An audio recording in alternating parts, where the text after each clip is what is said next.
दोस्तों, जय जय सिया राम। आप सभी का मेरे इस YouTube चैनल केजरीवाल जिंदाबाद में पुनः स्वागत है। आज मैं केंद्र सरकार और उसकी डबल इंजन सरकार जो दिल्ली में हाल ही में अभी स्थापित हुई है, उनसे जुड़े महत्वपूर्ण 2-3 मुद्दों पर आपका ध्यान आकर्षण करूंगा। तो चलिए शुरू करते हैं। पहली उस महत्वपूर्ण खबर पर पहला विश्लेषण। जैसा कि आप सबको पता है कि इस समय जो है दिल्ली में प्राइवेट शिक्षा माफिया को लेकर के पूरी दिल्ली के जो छात्र हैं उनके पेरेंट्स इस समय बहुत ज़्यादा आतंकित हैं, भयभीत हैं, परेशान हैं। एक तो क्या है कि महंगाई की वजह से उनकी आय के स्रोत ख़त्म हो रहे हैं, और दूसरी तरफ उन्हें अपने बच्चों को पढ़ाना है, और जिनके बच्चे प्राइवेट स्कूलों में पढ़ रहे हैं उन प्राइवेट स्कूल के जो एजुकेशन माफिया से जो जुड़े हुए लोग हैं उन लोगों ने वहाँ पर बेतहाशा जो है फीस वृद्धि का काम शुरू कर दिया है। जो यह काम पिछले 10 साल से निवर्तमान अरविंद केजरीवाल जी की आम आदमी पार्टी की सरकार ने रोक लगा रखी थी। ऐसा क्या कारण है जिस कारण से पुनः शिक्षा माफिया एक्टिव हो गया? और ऐसा नहीं कि खाली शिक्षा माफिया एक्टिव हो गया, अभी स्वास्थ्य माफिया, अभी मैंने कल ही परसों वीडियो बनाया था, आप लोगों ने देखा भी होगा। स्वास्थ्य माफिया बेतहाशा अपने पुराने ढर्रे पर आ गया है। दवाइयाँ सरकारी अस्पतालों से गायब करवा दी। इलाज के मामले में इलाज प्रॉपर तरीके से मिल नहीं रहा। प्रॉपर ट्रीटमेंट न मिलने की वजह से मरीजों में हाहाकार मचा हुआ है। जिनके पास पैसा है वो इलाज कराएंगे, जिनके पास पैसा नहीं है वो बेमौत मरेंगे। खैर, हम आते हैं आज के इस एजुकेशनल मुद्दे पर।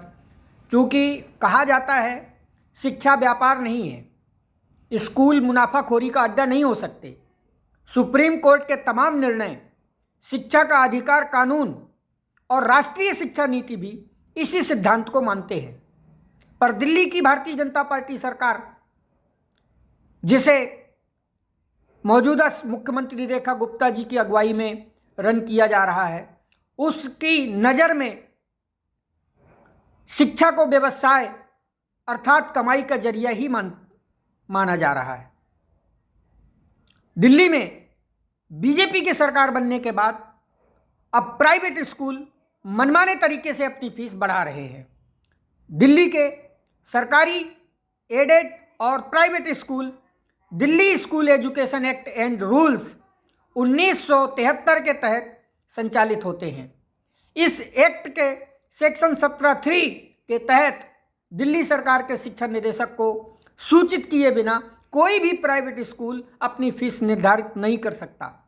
ये सवाल अक्सर उठता रहा है कि सेक्शन 17(3) के तहत क्या प्राइवेट स्कूलों को अपनी फीस के बारे में शिक्षा निदेशक को सिर्फ सूचित करना या उनकी सहमति भी चाहिए? इस मुद्दे को समझने के लिए दिल्ली के प्राइवेट स्कूलों की पृष्ठभूमि और कोर्ट के निर्णयों को जरूर आप सब लोगों को समझना चाहिए। मोटे तौर पर शिक्षा निदेशालय दिल्ली सरकार द्वारा मान्यता प्राप्त 2 तरीके के प्राइवेट स्कूल होते हैं।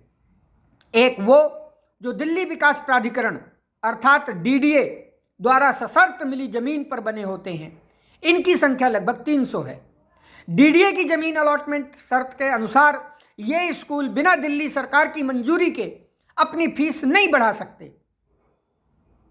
और दूसरे वो स्कूल हैं जो अन्य एजेंसियों या धार्मिक, चैरिटेबल, प्राइवेट ट्रस्ट की जमीन पर बने हैं। उनकी संख्या लगभग 1500 है। इन स्कूलों को अपनी प्रस्तावित फीस के बारे में शिक्षा निदेशक को सत्र शुरू होने से पहले सूचित करना होता है।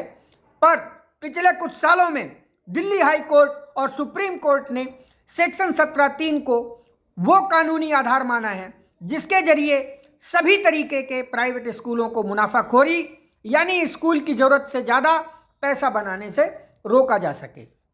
लिहाजा इसी कानूनी और नैतिक आधार पर केजरीवाल सरकार ने 2015 से दिल्ली के किसी भी प्राइवेट स्कूल को मनमानी फीस वसूलने से रोक लगा रखी थी। कई प्राइवेट स्कूलों के पास एक से अधिक बैंक खाते हुआ करते थे और वो फीस के अलावा भी तमाम सारे चार्जेस पेरेंट्स से वसूलते थे। इन पैसों को वो अपने अलग अलग खाते में रखते थे। ऐसे भी स्कूल थे जो अपने ट्रस्टीज, मैनेजर, डायरेक्टर और प्रिंसिपल के व्यक्तिगत स्टाफ और खर्चों को भी स्कूल के खर्चे में बुक किया करते थे। केजरीवाल सरकार ने फीस वृद्धि के आवेदक स्कूलों का एम्पैनल्ड चार्टर्ड अकाउंटेंट्स के जरिए फॉरेंसिक ऑडिट करवाया ताकि ये स्थापित हो सके कि क्या स्कूल को सचमुच में फीस बढ़ाने की ज़रूरत है, और अगर कोई स्कूल सरकार के फैसले के खिलाफ कोर्ट गया तो भी इन साक्ष्यों की वजह से फीस बढ़वाने में सफल नहीं हो पाया। लिहाजा करोड़ों रुपए का फंड होने के बावजूद जो प्राइवेट स्कूल फीस बढ़ाना चाहते थे उन्हें केजरीवाल सरकार ने न सिर्फ रोका बल्कि ज़्यादा ली गई फीस भी पेरेंट्स को वापस करवाई। अब दिल्ली में भारतीय जनता पार्टी की नई नवेली सरकार ने यह तय किया है कि वो पेरेंट्स के साथ नहीं बल्कि शिक्षा के नाम पर मुनाफा कमाने वाले प्राइवेट स्कूलों के साथ खड़े होंगे, अर्थात उस शिक्षा माफिया को जिसको अरविंद केजरीवाल जी की निवर्तमान सरकार ने 2015 से पहले जो चला करते थे उस नेक्सस को पूरी तरह से ध्वस्त कर दिया था, खत्म कर दिया था। अब जैसे ही भारतीय जनता पार्टी की सरकार दिल्ली में आती है वह नेक्सस, वह जो है एजुकेशन माफिया पुनः जो है दिल्ली में स्थापित हो गया और वही प्राइवेट स्कूलों की फीस मनमानी वृद्धि होने का कॉन्सेप्ट शुरू हो गया। कहीं 20%, कहीं 15%, कहीं 25%, कहीं 40%। हद तो ये हो गई कि एक स्कूल ऐसा है जिसने 82% स्कूल फीस वृद्धि करने का प्रस्ताव कर दिया और पेरेंट्स को नोटिस भेज दिया।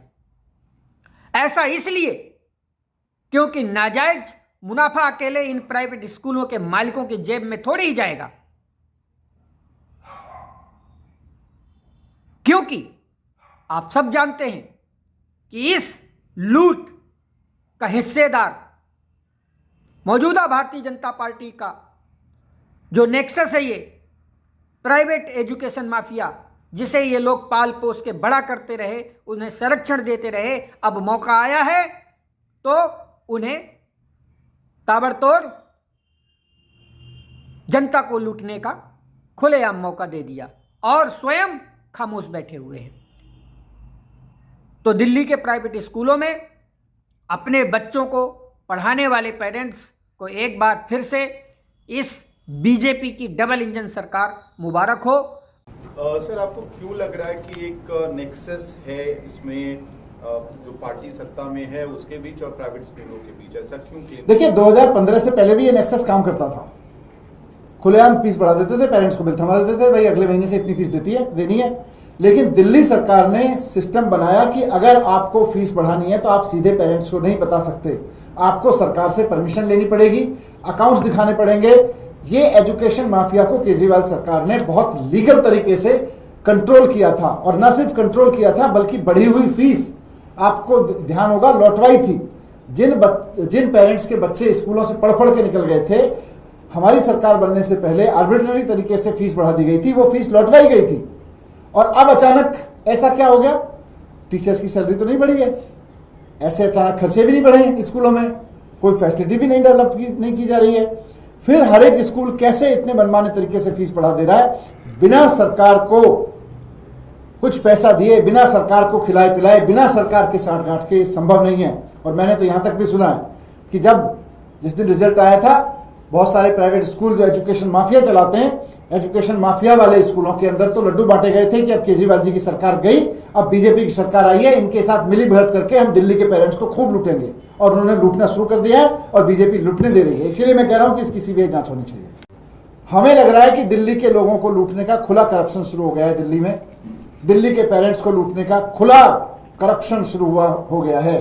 दिल्ली के लोगों की जेब पे डाका डालने के ये खुलेआम काम हो रहा है। भारतीय जनता पार्टी की सरकार इस काम को करा रही है। ये लोगों के पेरेंट्स के जिनके बच्चे पढ़ रहे हैं, नौकरी पेशा लोग बड़ी मुश्किल से अपनी सैलरी से बचा बचा के फीस देते हैं, हर महीने उनसे 30-30, 40-40%, 10-10% की लूट बढ़ा देना, ये करप्शन है, करप्शन है, करप्शन है। और मैं कहूंगा कि इसकी सीबीआई जांच होनी चाहिए। दिल्ली के लोगों की इस बड़े पैमाने पर लूट, दिल्ली के पेरेंट्स की एजुकेशन माफिया द्वारा इतने बड़े पैमाने पर लूट सरकारी मिली भगत के नहीं हो सकती है। इसमें से कितना हिस्सा दिल्ली सरकार के मंत्रियों को मिल रहा है, इसकी सीबीआई जांच होनी चाहिए। इस बात की जांच होनी चाहिए कि जिन स्कूलों को इतने लंबे समय से केजरीवाल जी की सरकार ने फीस बढ़ाने से रोक रखा था, अचानक उनको इतनी खुली छूट किस दबाव में, किस लेन देन में, किस योजना के तहत दे दी दिल्ली सरकार ने, किस साजिश के तहत दे दी दिल्ली सरकार ने। मैं इसमें सीबीआई जांच की मांग करता हूं। अब आता हूं मैं दूसरे मुद्दे पर, और यह दूसरा मुद्दा बहुत महत्वपूर्ण है। आप सब लोगों को नहीं, कम से कम दिल्ली की 50% जो आबादी है, उस आबादी के लिहाज से यह मुद्दा अति महत्वपूर्ण है। एक बार मोदी जी ने मनमोहन सिंह सरकार पर तंज कसते हुए शेर और शिकारी की कहानी सुनाई थी। पुराने रिकॉर्ड खंगालेंगे तो ये शेर और शिकारी की कहानी आपको जरूर सुनने को मिल जाएगी। वैसे ये अलग बात है कि अब तक मोदी जी ने न जाने कितनी सच्ची झूठी कहानियां जनता को सुनाई हैं। खैर, दिल्ली की महिलाओं को 2500 देने के वादे पर 8 मार्च को भारतीय जनता पार्टी सरकार ने जो किया, वो बिल्कुल मोदी जी की इस शेर और शिकारी वाली कहानी जैसा ही था। तो मोदी जी की कहानी कुछ यूं थी कि एक बार 2 शिकारी जंगल में गए, अपनी गाड़ी से उतरकर कुछ दूरी पर वो चाय नाश्ता करने लगे, तभी अचानक उनके सामने शेर आ गया। शिकारियों की बंदूक तो गाड़ी में ही रखी थी। अब वो क्या करते? उन्होंने झट अपनी जेब से जो बंदूक का लाइसेंस था उसे निकालकर शेर के सामने दिखा दिया। शिकारियों को भरोसा था कि बंदूक का लाइसेंस देखकर शेर डर जाएगा, भाग जाएगा। मोदी जी की कहानी पर लोग ताली बजाकर हंसे, क्योंकि व्यंग अच्छा था और मजाक मनमोहन सरकार पर था, निवर्तमान प्रधानमंत्री मनमोहन सिंह जी। मोदी जी के व्यंग का आशय यह था कि तब की सरकार कानून बनाकर नोटिफिकेशन जारी करके समझती है कि काम हो गया, जनता को कागज नहीं समाधान चाहिए महाराज। अब कोई मोदी जी से पूछे कि 8 मार्च को दिल्ली की बीजेपी सरकार ने जो किया वो क्या था? क्या कैबिनेट की बैठक करने को वादा पूरा करना कहते हैं? क्या 4 सदस्यीय कमेटी बनाने को वादा पूरा करना कहते हैं? या फिर बिना स्कीम के 5100 करोड़ खाते में दिखा देने को वादा पूरा करना कहते हैं? अब क्या दिल्ली की महिलाएं इस कैबिनेट मीटिंग का मिनट्स देखकर संतुष्ट हो जाएं? इसे काम होना कहते हैं? क्या कैबिनेट मीटिंग का मिनट्स लेकर महिलाएं बैंक जाएं और उसे दिखाकर बैंक खाते में 2500 डाल देगा? दिल्ली की बीजेपी सरकार के निर्णय की वैल्यू मोदी जी की कहानी के शिकारियों की बंदूक के लाइसेंस से कैसे अलग है, यह आप पर मैं छोड़ता हूं। तो इस बार मोदी जी का तंज, उनका मजाक खुद उन पर और उनकी मौजूदा दिल्ली की इस डबल इंजन सरकार पर है। पर क्या लगता है अगली बार कोई कहानी सुनाने से पहले, किसी का मजाक बनाने से पहले मोदी जी अपनी गिरेबान में झांकेंगे, या ये मोदी जी से ना हो पाएगा? जरूर सोचिएगा। अब आते हैं हम तीसरे मुद्दे पर, और यह तीसरा मुद्दा बहुत महत्वपूर्ण है, जो कि दिल्ली में इस मुद्दे को जब विपक्ष में थी भारतीय जनता पार्टी, उसने खूब दुष्प्रचारित किया और उस दुष्प्रचार का परिणाम हमें हार का मुंह देखना पड़ा। खैर, यही एक कारण नहीं था। दिल्ली में आम आदमी पार्टी की हार के पीछे का षड्यंत्र देश दुनिया खासकर दिल्ली के लोग भली भांति जानते हैं। इस पर अनेकों वीडियो बन चुके हैं। मैंने स्वयं 2-3 बार वीडियो बनाया है। आप लोग मेरे यूट्यूब चैनल पे जा कर के उन वीडियोज़ को देख सकते हैं। उसमें मैंने विस्तार से बताया है। मैंने कंस्टिट्यूंसी वाइज आंकड़े भी रखे हैं। वो बात अलग है कि जब सैया भय कोतवाल तो फिर डर काहे का, चोर ही जब मुंसिफ बन जाए तो फिर जांच कौन करेगा। खैर, हम आते हैं आज के इस तीसरे महत्वपूर्ण मुद्दे पर। हरियाणा से दिल्ली में जो यमुना नदी का पानी आ रहा है वो जहरीला है। क्या है? वो जहरीला है। याद है ना, जब केजरीवाल जी ने ये कहा था तो मोदी जी ने इसे चुनावी मुद्दा बना दिया था। हरियाणा के मुख्यमंत्री तो यमुना नदी में ही उतर गए थे। वो वीडियो याद है ना, वो जो कुल्ला भर पानी मुंह में लेते और थूक देते हैं नदी में। अब जहर वाली बात विज्ञान की भाषा में खुद दिल्ली का जल बोर्ड कह रहा है। हरियाणा की फैक्ट्रियों से लगातार बहुत ज़्यादा मात्रा में अमोनिया युक्त औद्योगिक वेस्ट यमुना नदी में छोड़ा जा रहा है। बुधवार को हरियाणा से छोड़े गए पानी में अमोनिया का स्तर 6.5 ppm था। दिल्ली जल बोर्ड की वाटर ट्रीटमेंट क्षमता 1 ppm है। यही नहीं, पिछले हफ्ते अमोनिया का स्तर 8.4 ppm भी हो चुका है। यानी स्वीकृत मानक से 7-8 गुना ज़्यादा अमोनिया यमुना के पानी में हरियाणा की तरफ से छोड़ा जा रहा है। पर दिल्ली में काबिज भारतीय जनता पार्टी की इस डबल इंजन नई नवेली सरकार के कान में जूं तक नहीं रेंग रही है। वो अपनी ही पार्टी की हरियाणा सरकार से पूछ भी नहीं पा रहे हैं कि आखिर इतने बड़े पैमाने पर यमुना में औद्योगिक वेस्ट सीधे सीधे क्यों डाला जा रहा है। क्या ये हरियाणा सरकार की जिम्मेदारी नहीं है कि वो अपने यहाँ की फैक्ट्रियों को बाध्य करें कि वो सिर्फ ट्रीटेड एफ्लुएंटेड ही यमुना में डालें। यमुना के पानी में 1 ppm से ज़्यादा अमोनिया होने की सूरत में दिल्ली में पानी की सप्लाई तभी सामान्य रह सकती है जब हरियाणा और अधिक पानी छोड़े ताकि अमोनिया डाइल्यूट हो सके।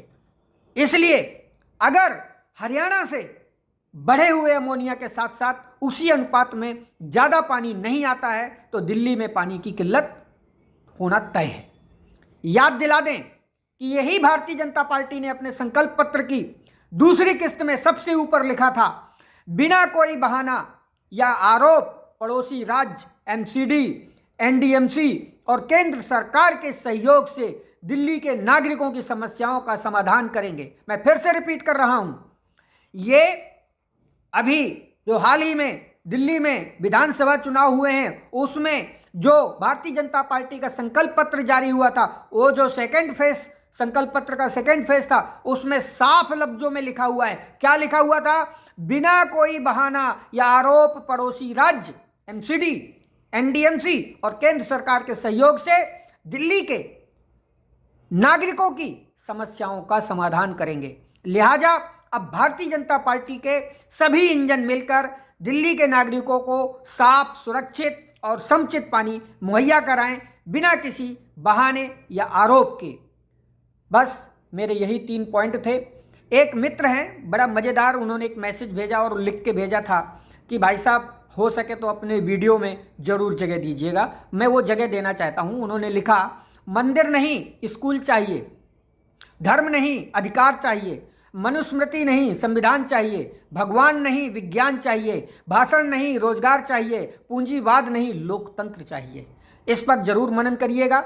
और मैं आप सभी से एक और गुजारिश करता हूं, आप लोग जब मेरा YouTube चैनल पर जाकर के वीडियो देखते हैं तो वीडियो देखने के बाद या वीडियो देखते समय आपके मन में जरूर कोई ना कोई थॉट आता होगा। उस थॉट को शब्द दीजिए और मेरे कमेंट बॉक्स में अपने विचार जरूर साझा करिए।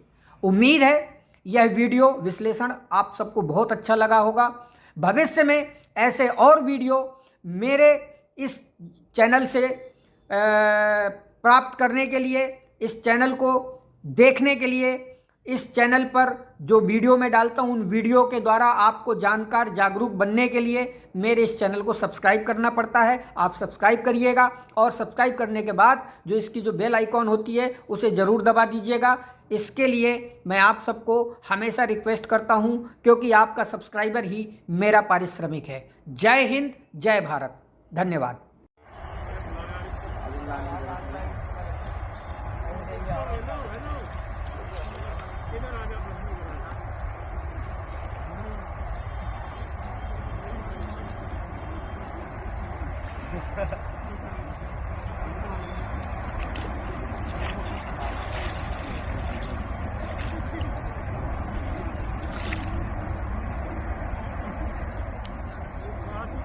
भाई किसी ने